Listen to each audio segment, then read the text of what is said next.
Why is every sequencing company talking about Volta Labs? Next on the show. Welcome to Mendelspot, everyone. I'm Theral Timpson. Volta Labs was founded in 2018 out of the MIT Media Lab by today's guest, Udayan Umapathi.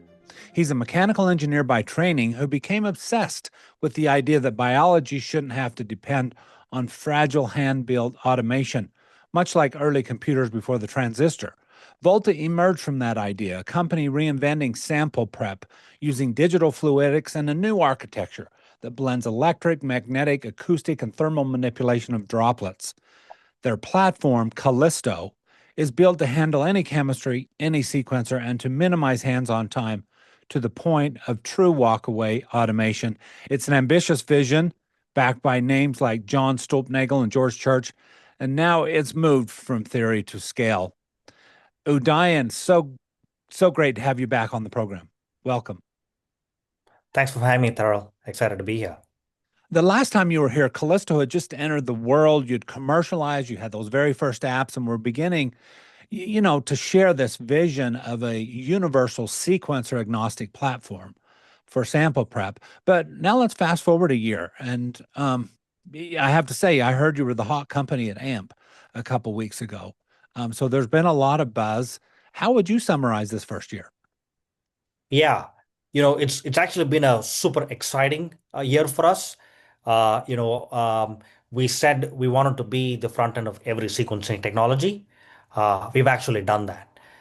We've launched 10 plus application, and we're actually starting to ship globally. We're in North America, we're in Europe, we're in Asia. We did not expect to do that, and we're starting to see customers pull and get our machines worldwide.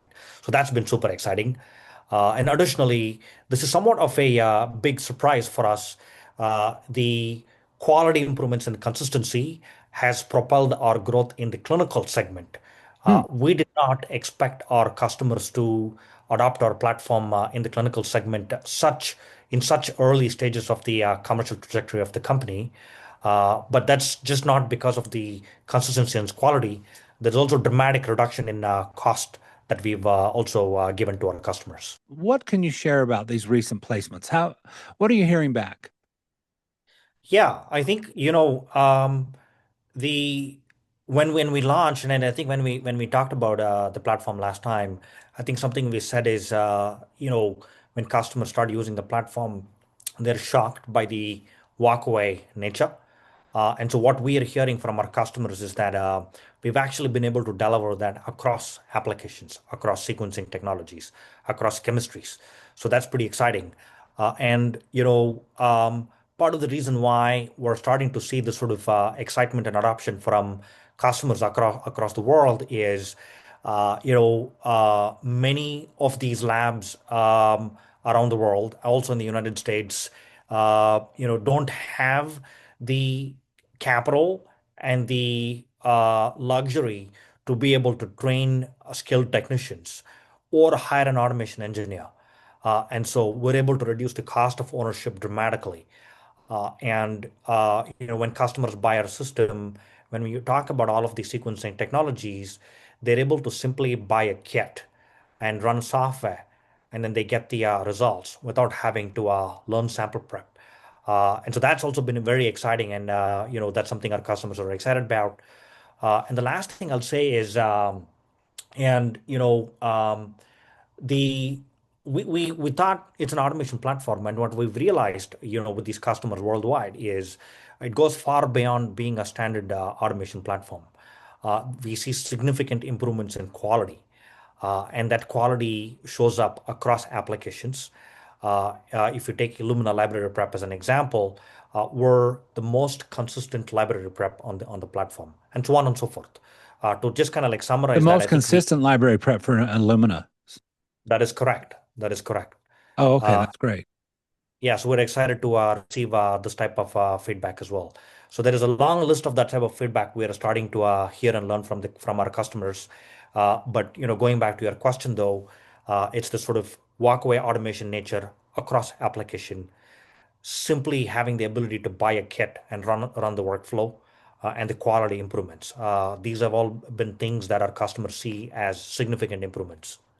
Yeah, I mean, I'm a total believer in this. We've featured sample prep over the years because it's a major part of what's going on in the lab. And as sequencing improves and diversifies, Right. it's become cheaper and cheaper. We just had Roche on talking about their new unit, and they had a Guinness World Record, right, for how fast they're doing genomes. But then That's you right. could see that actually sample prep is now taking more time than sequencing. Um, That's right. so there's the time, but then as you just mentioned, quality. So could you go into both of those a little deeper? Definitely. And I think like cost is not to be ignored as well. I think you and I have talked about this many times before. And, Gilad at Ultima also talks about the cost decline in sequencing, and which also starts to become important as we have these, AI driven models and closed loop feedback type systems. Cost also starts to become even more important, which we'll touch upon. But to your question on, the speed of sequencing, congratulations to the Roche and the SBX team. I actually listened to Mark Kokoris's, podcast on the plane the other day. Oh, okay, Uh, wonderful. Yeah. it, I called him a late bloomer. He's been working on that since 2007. I hope he didn't get offended by that. No, he didn't. Yeah. So he's a good friend, and I've known him, and we're pretty excited by their vision and sort of what they've really brought to the community. And these technologies take a really long time, but it's really exciting to see that you can, I think Mark said that you can sequencing takes only about 20 to 30 minutes. And they had a real-time interpretation, but I have a slightly different view on this. I think the even if sequencing can be done really fast, I think depending on the application, and the workflow needs, you may not always require that sort of speed. I do think the sort of the ability to sequence really fast is going to enable and open up new applications. But and For us, I believe we are, while we've not optimized for speed, the platform is capable of meeting the demands and the requirements of speed that is required in the market today, whether it's the NICU or the PQ use cases where That's you the need main to, case. Yeah. right? So, but what we find though, as we've launched the platform in the market, is there is a need to be able to process multiple batches of small samples. And so when I say small, I'm not referring to four samples. I'm talking about, 10, 20, 30, and so on and so forth. And so we're actually able to do that and provide the sort of rapid turnaround time. And second is our system is also able to run overnight. And this is something hard to do with traditional liquid handling technologies. Uh-huh. And so our It's truly customer, walk away at this point. that is correct. And that enables a different type of turnaround time. You can set up your run at 4 p.m., 5 p.m., go home, and the samples are ready to be processed next day. And that's a sort of a different type of experience that we've created to our customers. And to your question on quality, I think I touched upon the Illumina library prep, and it also ties back to our 1 year of commercialization. One of the key things we've learned on the platform is if you take something as simple as Illumina library prep, what is there to be done? That workflow has existed for past 20 years. The cost is nearly at the bottom, right? But what we've learned is that's actually not true. And particularly in the clinical sort of segment of our customers, they're starting to push us further. So we have customers who need very quality, and quality in this case means having tight distribution in fragment length and having uniform distribution in fragment length. We're actually able to achieve this, and our clinical customers are actually pushing us to achieve this kind of consistency and reproducibility. And that's just for Illumina library prep. And if you look at other sequencing technologies and other workflows, we've actually doubled the yield of sequencing. We've doubled the yield of library prep. Oh, wow, that's And big. that's That actually that's huge. always been the promise of sample prep. Yeah. That's right. And so, without touching the sequencer, by simply improving the quality of sample prep, we've kind of doubled the yield on the sequencing. That's a big deal. And the second is, with hybrid capture type workflows, we also reduce the redo rates on sequencing. And we enable that by allowing our customers to get uniform coverage across their targets. That's another way of improving quality that reduces redo rates and hence reduces, sequencing costs. And so there's a long list of these things. These are things we've accomplished. We're still learning. And we have other quality improvements for cfDNA workflows. We have quality improvements for RNA workflows, and so on and so forth. When we talked last, your goal over the next year or two was to develop the apps, and you Hmm. mentioned those here at the beginning of this interview. Can you Right. say a bit more about the apps that you've been working on this year and what that means? Does that mean doing it from your iPhone?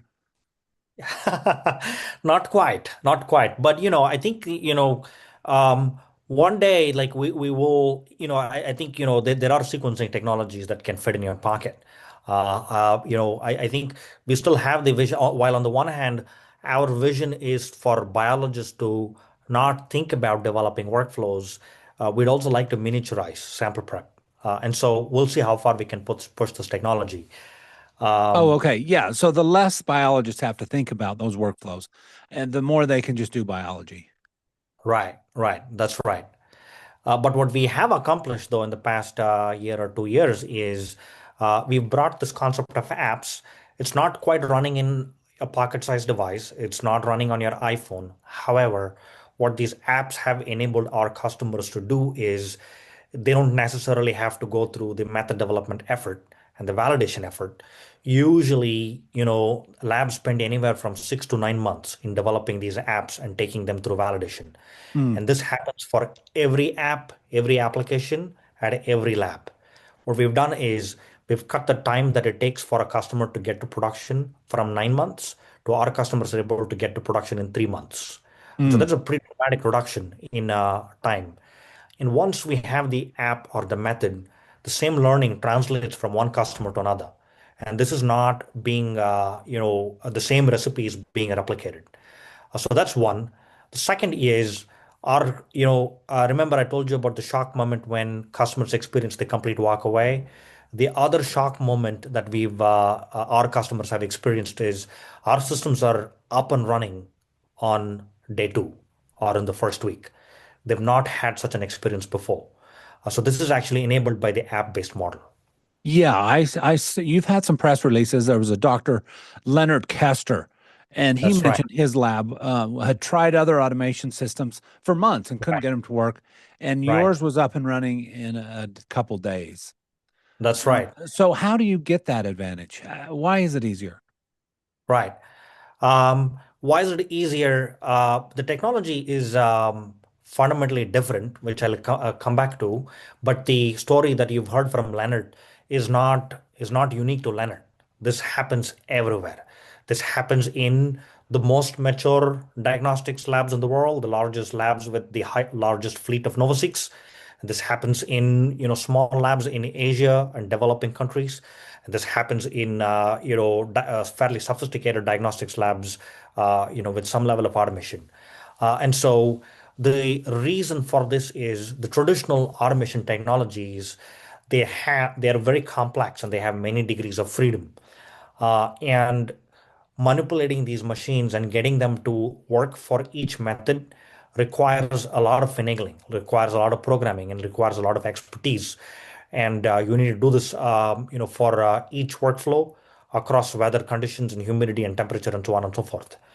What the Callisto platform offers is, if you look at the internals of the technology, previously we talked about manipulating these droplets using electric, magnetic, acoustic, and thermal fields. That combination dramatically reduces the complexity of developing these workflows. Oh, And I would think it would increase because there's so many different technologies there. it does in some ways, and that's part of the reason why we don't allow our customers to program the device. And so that's why Uh-huh. we do the app-based I model. okay. However, once you've developed these workflows, a protocol or a method or an app developed on one Callisto, you can put it on any Callisto that's sitting anywhere in the world. It'll produce nearly identical results. And that's not been possible with the traditional technologies. And so what this means is when we develop apps at our labs at HQ in Boston, and we have a system sitting in, let's say, Europe or somewhere in the US or in Asia, we can push these apps via software update, and those apps will produce identical results. And so, going back to your question on Leonard, when I met Leonard for the first time, I actually walked into his office and then I told him, like, hey, when we install Callisto, it's going to work right out of the box. And at first, he didn't believe me. And in fact, he got offended. He got offended because they've been using these other liquid handling technologies and they've spent like, nine to 12 months and they've been struggling to get these apps up and running. And a month later, we installed a system, and the machine was up and running on day two. And it's up and running on day two because our system is able to get the software from HQ, run the method, and produce nearly identical results to what we were able to produce at our HQ. Okay, that's Uh, interesting. Yeah, where you're basically kind of networking these results of different labs, and you're able to share that. in a way, that's exactly right. Right now, the networking happens through, so you can think of our. Illumina's done this with all their customers for years, right? That's right. That's right. And so, we're doing that for sample prep. And, the technology to enable this reproducibility has never existed before. It exists now in the form of Callisto. Exciting. Let's drill into one of these applications, which is, I think you've had a good result this year in pediatric oncology. Talk to me about why the children's hospitals are adopting Callisto and why it's making it so meaningful there. That's a great question. Yeah, I mean, I think we've succeeded in many customer segments, but I'd say I think maybe even taking a step back, the whole genome sequencing is a particular area where our customers are most excited about. And we've launched about 7 applications that span short-read sequencing and long-read sequencing, and we have quality improvements and so on and so forth. But you know, uh, it so happens that a good number of our whole genome sequencing customers happen to be in pediatric oncology. To some extent, it might be a coincidence, but given the success that we have seen in that particular sort of type of our customers, we're also trying to drive adoption in that particular segment. But with whole genome sequencing, while we are succeeding with pediatric oncology, we have other customers in the rare disease diagnostics. We have other customers using whole genome sequencing for oncology as well. And remember, in hybrid capture, we have superior quality. And so we do have hybrid capture applications also being used in pediatric oncology. Princess Maxima is a good example. UMC Utrecht is another sort of a customer. And there is large diagnostic labs in the US that provide services to pediatric oncology hospitals that are also using our system and using Callisto for whole genome as well as hybrid capture and targeted workflows. Princess Maxima talked about how they're using Oxford Nanopore Right. is working really well with Callisto. Yeah. And I have to say, this is one of the things I've been pretty amazed at all year is, on LinkedIn or whatever, I'm hearing from Element, Oxford Nanopore, PacBio, and that was your goal to be sequencer agnostic, That's right. Yeah. And and we've and we've and you've done that. achieved it, I guess. We've achieved it. And we're super excited about that. Yeah. Um, and we've done it for DNA, for whole genome. We're starting to do that for hybrid capture. And we're going to start doing that for RNA. We're going to do it for other analytes as well. You've made some adjustments to your business model this year. What's that? Yeah, yes and no. The at a highest level, the Callisto's business model is to be able to, bring the Callisto platform and customers access various apps. That's generally been our sort of business model. And the apps So they are buy the platform. they buy the platform. It's an instrument It is model. an instrument. Yeah. That is correct. That is correct. And what customers are not used to is when they buy traditional liquid handling technologies, they'll also have to buy an automation engineer. They don't need to with our platform. They get all of these apps for free. And the other thing that's evolved for us is our customers, going back to sort of our launch in the past year or so, what we've learned is our customers require various chemistries. And so for whole genome sequencing in particular, we've enabled NE-based chemistry, Kappa, Roche, Illumina, DNA Prep, Watchmaker, QIAGEN, and so on and so forth. There is a long list of those. And so to your question about business model, generally speaking, I think we offer the platform, the instrument to our customers. They access these kits in the form of apps. However, the thing that's evolved in the past 1 year is we've partnered with the reagent providers as well as sequencing companies, and we have partnered with customers as well. And so we've gone one step further where, in addition to bringing these apps, many of these apps are now validated with our partners and sometimes with our customers as well. You've emphasized sustainability. I remember this from our last interview. It's an important thing for the company culture. Yeah. How's that tracking against your ambitions? Yeah, that's a good question. And I'm glad you asked that also because sustainability is important, to us as a company. And it's also very personal to me for various reasons, for personal reasons. And, you can argue, is it good or bad? I think there is a lot of debate about is climate change real? I think we are working in a fairly sophisticated and complex environment. But on the sustainability piece, we've actually delivered on that promise, and we've upheld that in the product, and we've upheld that in what we've delivered to our customers. The technology itself renders to significantly reduced usage of pipette tips and plastics that is inherent to the technology that comes for free with electric magnetic manipulation of the liquids. But more tangibly, when we launched the product, some of our kits had a lot of waste in packaging.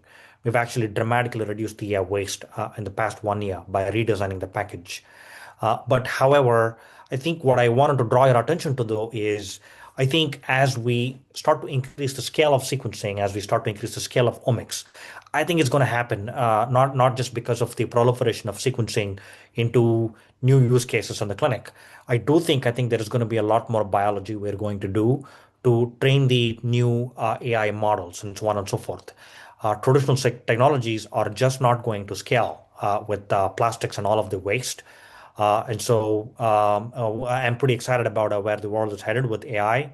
And but more tangibly, though, we've also delivered on that promise by reducing reagent usage and by reducing plastic usage and being conscious about packaging and things like that. So what about AI? Does that impact your business? It does, and it has. And we're a pretty heavy user of AI internally. And, in fact, we use AI tools internally to drive various efficiency gains, to have productivity gains, and so on and so forth. Our software team internally, is using some of these tools and trialing some of these tools to, edit code and so on and so forth.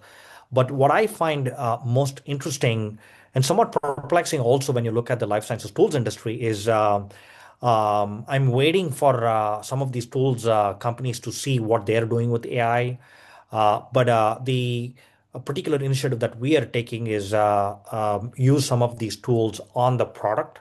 I can't share much quite yet, but we are starting to use some of these tools to increase the robustness of the product and use them for troubleshooting, for developing new customer success tools, for us to be able to develop the apps faster and so on and so forth.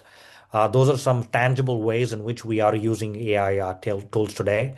But I am a little bit perplexed that there is not as much activity from what I've seen personally in the life sciences tools industry. But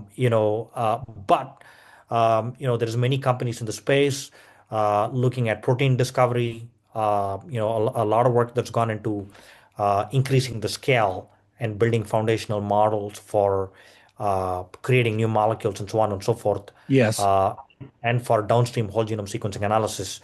And so I'm excited about where it's headed, and I'm excited to continue to increase the scale of our product to track that type of scaling as well. Okay, and so finally, let's look forward a bit. The sequencing instrument space has been amazingly dynamic. I was pretty surprised that we had a whole new type of technology come out this year. Right. It just, I mean, I thought it was pretty mature, instrument space, but there's still dynamism there. But ultimately, the price is coming down, and the Right. sequencing is becoming more standardized. How much opportunity do you think is out there for the sample prep side of things? Do you think you're just getting going on making this more efficient and taking less time and better quality, or do you think there's just a lot more room to grow? I think we're in the very early innings of sequencing in general. Mm, Uh, and but it's a super exciting time to be in. I'm sure Mark would agree with you, Mark Kokoris, yeah. uh, and Gilad from Ultima and Molly at the Element as well. These are the disruptors, and we are a disruptor as well. And so I think what we've seen in the market in the past year is they used other solutions because they've not had an option. We're the first platform on the market that's actually delivered on the promise of, much like a sequencer, right? Like when you load a sample, you get data, but that's not the case with sample prep. When you load a sample, someone is sitting and watching these robots. Uh, you know, uh, and so we've actually eliminated the people watching these robots problem, and we've reduced cost, and we've improved quality. And as these new sequencing technologies come in, it's one platform to do Illumina, one platform to do Oxford Nanopore, one platform to do Ultima, one platform to do NEB, one platform to do long read, short read. We do it all, and so there is a long, long, long way to go from my perspective. Udayan Umapathi, CEO at Volta Labs. Hey, great talking to you again. Thank you. Thank you for having me, Taro.